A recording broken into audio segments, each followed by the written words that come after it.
Hello, everyone. I'm Everton de Oliveira, Professor Agua from the Groundwater project.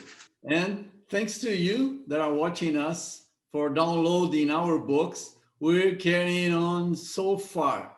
We've been into about 170 countries already that downloaded our books. Please tell your friends, go to our website, download the books, tell everybody Groundwater needs you. Thank you very much for showing up. Today, we have a very nice book. I'm going to bring you Ralph Pentland. He's the author of a nice book. We're going to talk about that. He was the director of water planning and management in the Canadian federal government for 13 years prior to 1991, when he was responsible for negotiating and administering numerous federal, provincial, and Canada-US agreements. This is very important. You're going to see why. Since 1991, Ralph served as a water and environmental policy consultant in many countries, served as Canadian co-chairman on several international joint commission boards and committees, collaborated with numerous non-governmental and academic organizations, including chairing the Canadian Water Issues Council at the University of Toronto for a decade, helped negotiate major intergovernmental agreements in the Great Lakes, St. Lawrence, and Mackenzie River basins, assisted in the development of federal water export legislation, and was co-author of the book Down the Drain, How We Are Failing to Protect Our Water Resource. Please check the book. I'll mention that again for you.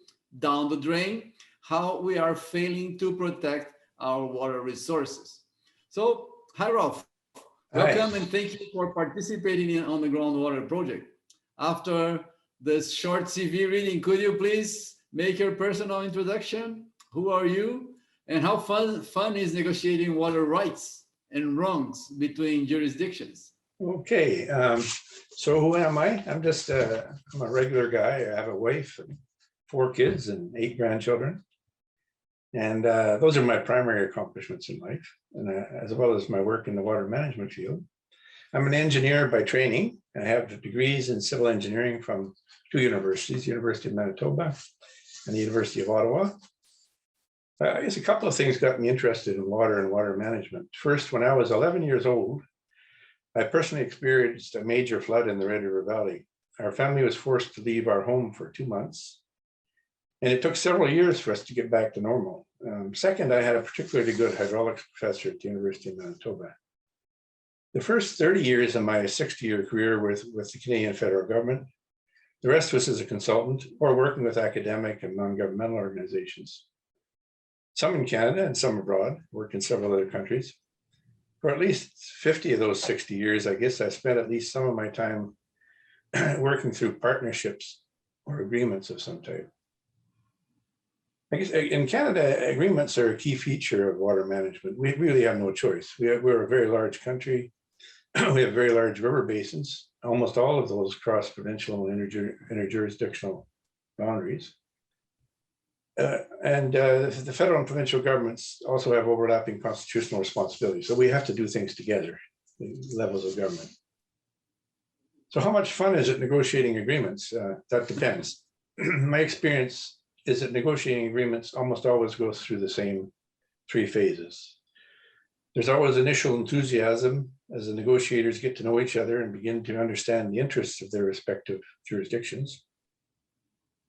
There is inevitably followed by a period of great stress and conflict as they begin to realize their interests don't coincide, as you can imagine. Remarkably, they seldom throw in the towel. They generally realize the perfect is the enemy of the good, and they compromise enough to get to the finish line. And of course, after that last phase, there's a period of satisfaction and pride.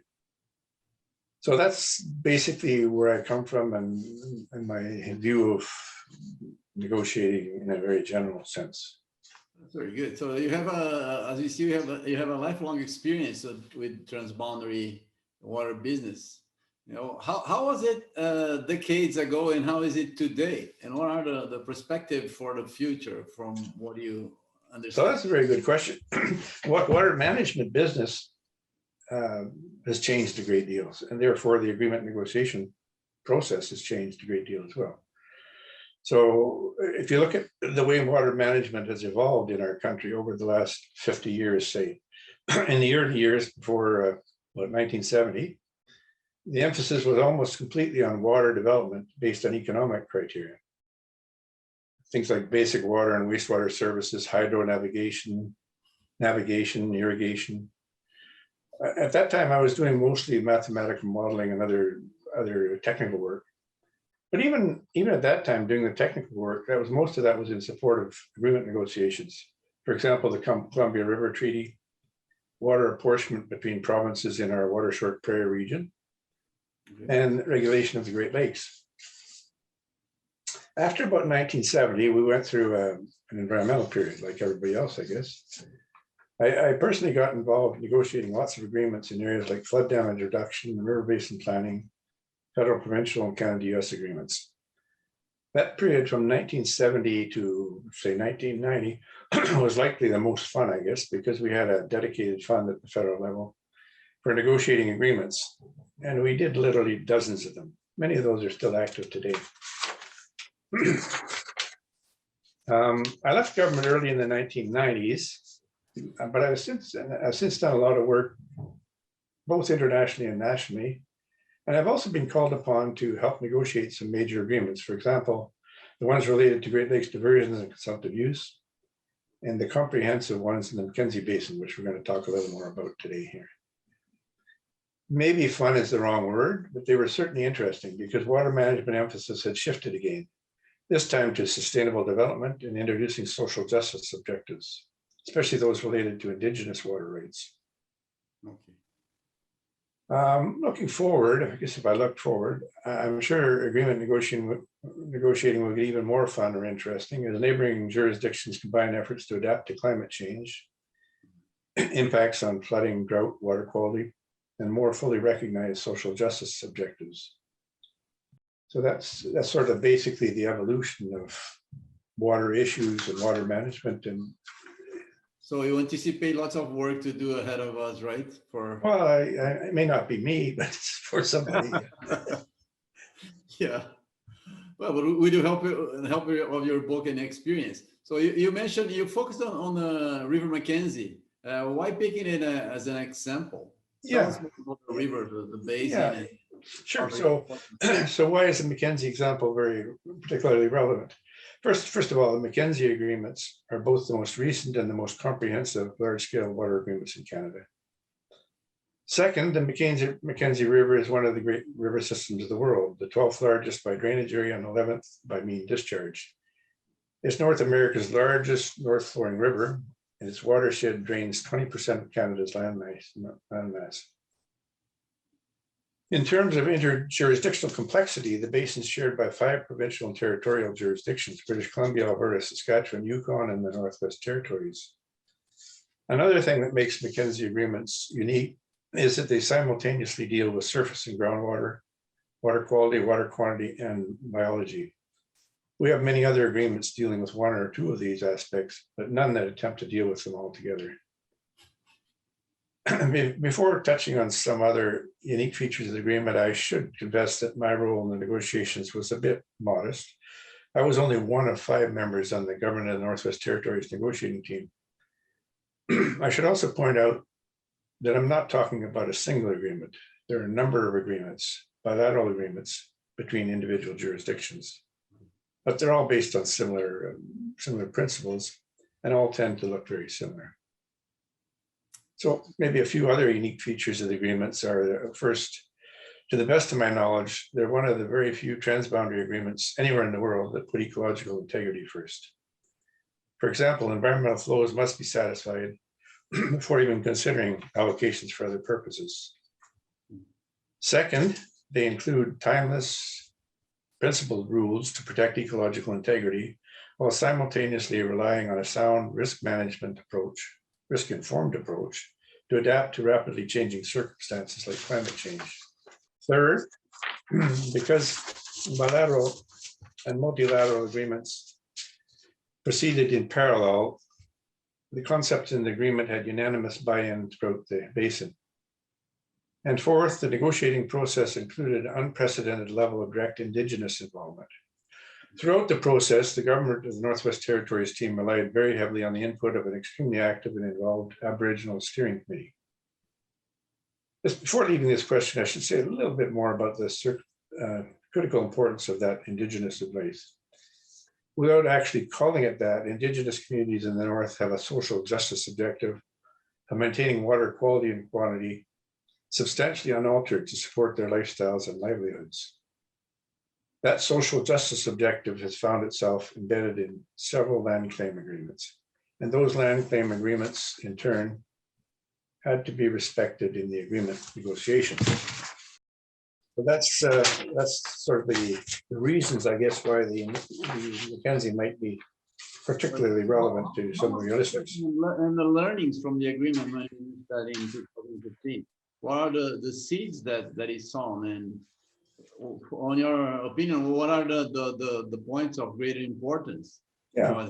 It's an example for other places in the world, because this is a hot topic today. Yeah, sure. So like other major agreements, these ones evolved through a long historical process. And like other major agreements, that evolution will continue and hopefully enrich itself further over time. The seeds of these agreements were planted over 50 years ago. In the early 1970s, alarm began to raise about downstream impacts of a major hydroelectric project that was completed in 1968 on the Peace River. It's a tributary to the Mackenzie in British Columbia. And also, we began to get concerned, or they began to get concerned at that time about major impending hydrocarbon developments, especially the oil sands development in the Slave River Basin upstream in Alberta. So a federal, provincial, territorial study in 1972 recommended some small downstream projects to moderate the effects of the hydro project.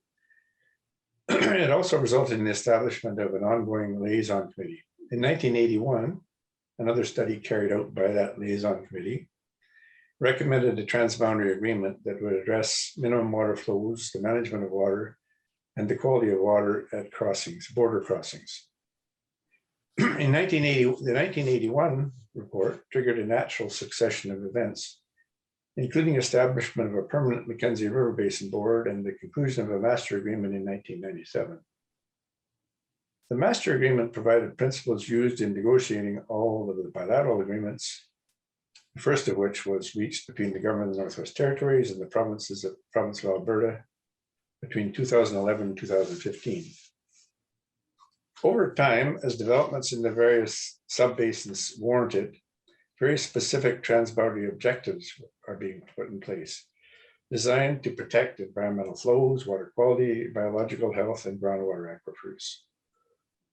Although they're in a sense, they're legally binding, but I'm sure you'll appreciate that there are significant scientific uncertainties in both defining and meeting specific objectives at all times. But in my experience, in dealing with many agreements over the years, I find that all parties to these kind of agreements do make a genuine attempt to meet objectives. And also, it's been my experience that one of the most useful aspects of agreements of this type is that they tend to keep the parties working together in a collaborative fashion over time. It's a useful example, I think, for others. Is it a useful example for others around the world? In one sense, it's unique because it's taking place in a largely undeveloped basin, and there's a unique opportunity in that case to get things right before ecological integrity is permanently damaged. But I still think it can be a good model for others of a truly integrated approach to protecting rather than having to restore surface water, groundwater, and related resources on a large river basin scale. Yeah, quite interesting. So what about groundwater specifically? Was it treated in full detail as surface water? And any agreements? Or what suggestion would you have to supplement what has been done? Yeah, okay. Looking specifically at groundwater, in general, there's very little known about the state of groundwater in the transboundary areas of the Mackenzie River Basin. In the more populated regions of the upstream provinces of Alberta and British Columbia, groundwater levels and quality are routinely monitored, and the data is readily available. in the downstream Northwest Territories, groundwater data is available only where water use licenses are issued. But in general, there's very few wells located in transboundary areas anywhere in the basin, despite significant oil, gas, mining, and other undertakings. Even though little groundwater is currently withdrawn or consumed in the transboundary regions of the basin, future pressures on the resource are inevitable due to climate change, as well as gas and oil extraction, including hydraulic fracking. Because groundwater moves so slowly, it may take a very long time for polluted groundwater to appear. It's also very expensive and sometimes even impossible to clean up groundwater after the fact. So for that reason, the groundwater provisions in the agreement rely very heavily on a risk-informed approach, which is very forward-looking and designed to preempt future problems. And because of the inevitability of climate change impacts, the parties will be developing and applying objectives in a very conservative manner. It's predicted that groundwater recharge will be reduced as a result of increased evaporation and an increase in the frequency and intensity of rainfall events. Warmer temperatures will also result in less soil moisture and groundwater recharge. So in general, we try to do it the same in terms of having objectives. We have to be more careful in the case of groundwater because the damage could be potentially more permanent. But generally it's the same, but we have less data and therefore we can't be as precise. It's going to take longer. It's the same, but different. That's true. That's true. Yeah, it is. It is very similar to other parts in the world. I see Brazil, yes, when you're talking about this situation. You know, even the Guarani Aquifer, we don't have a lot of information, but we still have to work together. Very good. So, what are the recommendations you have for interested readers? You know, to further learn about that. And if you have other foreign comments, please. Welcome. Yeah, I think maybe we didn't do this in isolation. We did look at models in other parts of the country. There are a lot of models coming out of the UN and other international institutions, and we looked at compacts in the US and so on. But basically, things are so different. We ended up being pretty much unique. In a sense, for example, you could think of water quality guidelines that might apply anywhere in the world or anywhere in Canada. They don't apply in this basin for some reason. So the water quality situation is very different. So water quality objectives that might apply in the south don't apply in the north. So we had to do things very different. But I think the other thing I'd just like to mention, though, is for these things to work, in my experience, you need to have the right environment at a national level. You need a national institution or institutions that provide the right environment for these things to happen. And right now, Canada is looking at something called the possibility of establishing something called the Canada Water Agency. They're moving very slowly, very carefully, and whether they'll get there or not, I'm not sure. But I think it's important that we do strengthen our institutions in Canada on water. They're very dispersed among 27 departments. Even within the main water department, they're dispersed among many areas. They're dispersed. We don't have consistent policies. We have very little coordination and so on. I think we do need, we in Canada are going to have to strengthen our national institutions and laws, I think. So I think what we need in terms of a national agency, I think we need a national agency that's nimble, is able to respond to climate change, be able to move quickly to marshal resources, coordinate action. We need effective governance interjurisdictionally for Canada Water. We need to have a strong government-to-government collaboration. Canadian water is also international. So we need an agency that can work effectively with our neighbors to the south. Water is complex, so scattered water responsibilities across the government need to be brought together and fill critical knowledge and management gaps. So my main message here coming out of this, I mean, I've done this for many years, but I think it could be done better, not only in the Mackenzie Basin, but in other basins as well. If we had an improved institution or institutions at the national level, and as well as improved policies and laws. So we have a ways to go. We're a long way from perfect here in Canada, but we're trying. And but the single most important thing in my mind is we know how to negotiate agreements, and they're fairly good, but they would be a lot better if we had stronger national institutions and laws. Well, that's about it. That's about it from here. Yeah, quite interesting. Because, well, first thing, it looks like you're a perfectionist, and then you know, and when we're dealing with other people, you know, disagreements, they're not always perfect, because we reach what is possible. Isn't that true? Absolutely, yeah. Yeah, you're dealing with, you know, the Mackenzie agreement we did, and it was called interest-based negotiations. We spent a full year between Alberta and Northwest Territories just understanding each other's interests. And that's very important. If you just jump right into the negotiations, you'll run into a lot of hurdles very quickly. You have to understand where the other party is coming from. So we found it very useful to spend a lot of time at the front end to understand each other's interests and areas where we might be able to compromise and reach a solution that's good for everybody. And I think we did that to a large extent, but that's very good. So people can reach to your book and go from your suggestions and reference there and start from there, because the negotiation is usually unique, right? Because you have examples, but you depend on each other to reach agreements, correct? You have unique circumstances, but you also have unique human beings. And that's very important, to get to know the human beings that you're negotiating with and understanding them. Definitely.